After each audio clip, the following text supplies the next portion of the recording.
Hello and good day. Join us MET2T1 as we will be gathering data about the daily allowance of USTP students. In this project, we'll survey at least 30 students from the university to collect information on their daily allowances. We'll then organize these data into a frequency distribution table to better understand the spending patterns of our peers. Stay tuned as we dive into the details and analyze our findings. Let us first start from the surveys. My name is Kira Oscar and ako section, I am for sa section Business and Information Technology 105. The daily allowance is like 200 per day siya.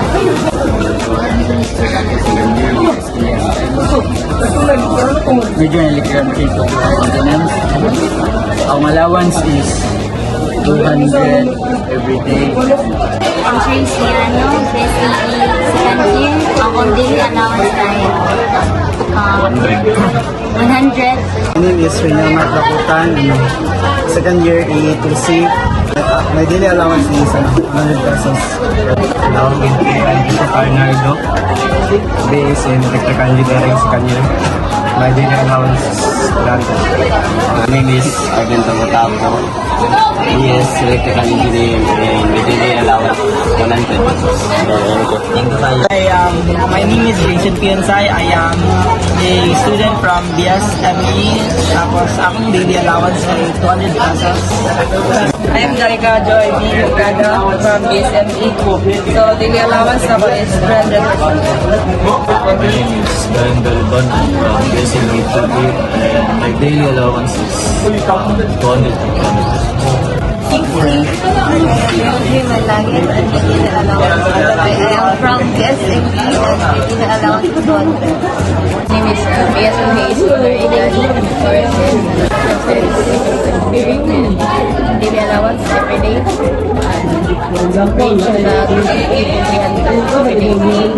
Dahil si Jester Ibanez, tapos BSCG. And then, ang allowance is 100 per day. Diane Casmercy Frias, first year BS Civil Engineering, tapos akong daily allowance kay dili na ko ginay hapon ko tapos daily allowance kay monthly ang ato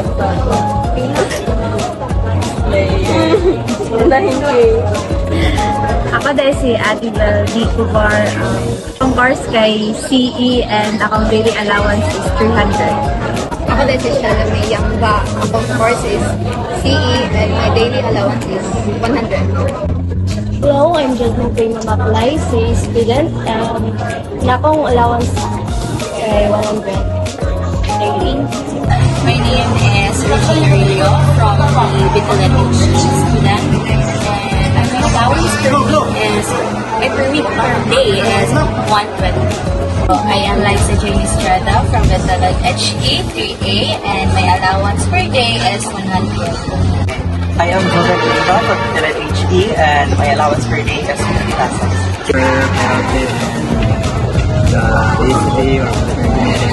Daily allowance, kasi taling siya lambot yun sa Tagulwag na CPE akong ko, niya akong daily allowance is 250 pesos only.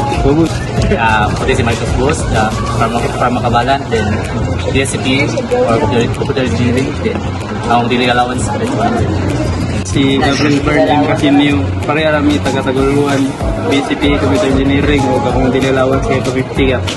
I'm Angelo Maslow from Contact Technology. Akong daily allowance ay 100 pesos per day. Muna yung sinaya ko mga from USFP sa naman. Ang daily allowance ay nag-range na to 50 to 100.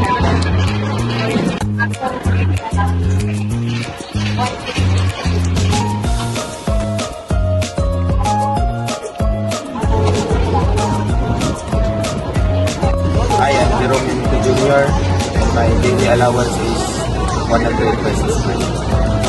I'm Jason Kinalagan and my daily allowance is 120 per day. And I'm from Technology Communication Management, third year student. So my daily allowance, I spend my daily allowance is it costs 5,000 a week. Sometimes it audit per day also. And now, we will proceed to the frequency distribution table analyzation.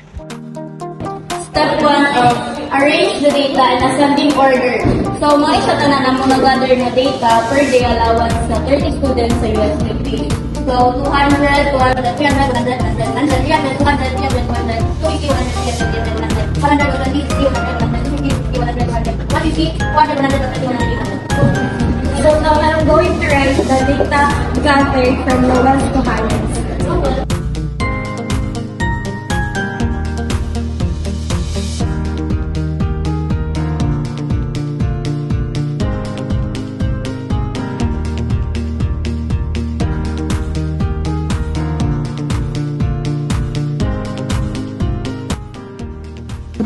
Step 2.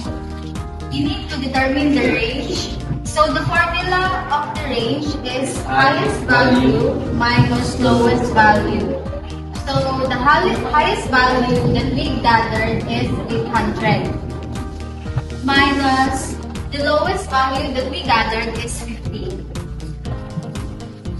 So the answer will be 750. Thank you. For step 3, we're gonna get the approximate number of classes. For determining the approximate number of classes, given the formula K equals 1 plus 3.322 log n, where n is the total number of observations. For the solution, K is equal to 1 plus 3.322 log 30 is equal to 5.906 is the total approximate number of classes. So, we're done getting the approximate number of classes. Now, we're gonna proceed getting the approximate class interval size. So, given the formula of C is equals to R or range of the solution. So, C is equals to 750 over 6 is equals to 125. These are the daily allowances of 30 USDP students. The lowest allowances is 50 and the highest is 300. So once we get the class interval, in order to get the class limits, we need to calculate the add 50 to the class interval.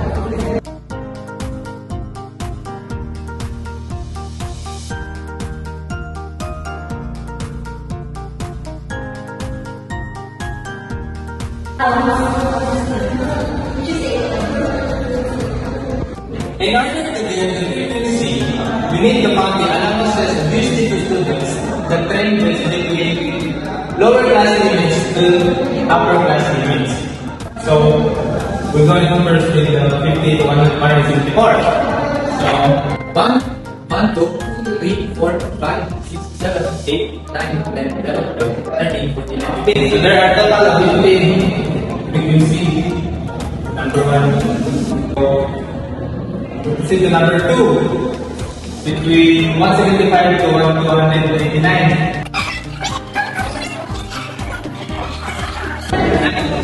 So there are total of 9 frequencies. So we proceed to number 3, between 300 to 424. So there are total of 5 frequencies. So 4 and 5 has none frequencies, so we can put 0. So the last number 6, there's only one frequency, which is the 800. It remains to 1. So we put on this people time for having for 1830. So there are class interval. In this column, ito yung value na allowance na nanggaling sa interview ng group 1. And the frequency is yung mga connected data ng student. So, ang galing siya, galing plus limit is mo ni ilang mga nga na-collect sa mga student. So, kanina line, first line is only ang lowest, then ang second line is only siya ang highest na ang kanakulat na karula. So sa frequency, that ay 15. So, 15 and 174 na is 15 ha? Student na ano, then 9, so 175 and 299. Sa frequency 5 dahil is 424 ang na-collect. And then 0 sa 425 and 549, and 0 again sa 550 and 624. And lastly, sa 625 and 800, na-collect na isa ka book. So, total of 30. In this portion, we are going to use formula which is Tn is equal to upper limit plus lower limit over 2. So our upper limit, kaya use naman 800 plus lower limit na 50 and over 2. So if that's not all, 800 plus 50. And on 850 divided by 2 is equal to 425. Step 9 and 10. So for step 9, we're going to accumulate the frequency. So we need to add up the frequencies of each class interval. So, pinagi yung frequency. Una is, kapiluhan mo ang frequency dili unang ang 15. Tapos mag-add up din ka sa second na frequency nga na-adding. 15 plus 9 is 24. And 24 plus 5 is 29. 29 plus 0, 29. 29 plus 0, 29. 29 plus 1 is 30. So for step 10, we're going to determine the relative frequency of each class interval by dividing the frequency of the interval by the total number of observations. The frequency daw, kay, for example, may frequency 15 plus total by divided daw siya sa total frequency plus 30. Times daw siya sa 100 dito sa 50%. Ang 9 dahil divided ito sa 30 times 100 by 30%. 5 by 30. 100 equals 0.7. Ngayon, ang 0 din daw, ang 30. Pag 0, 1 ay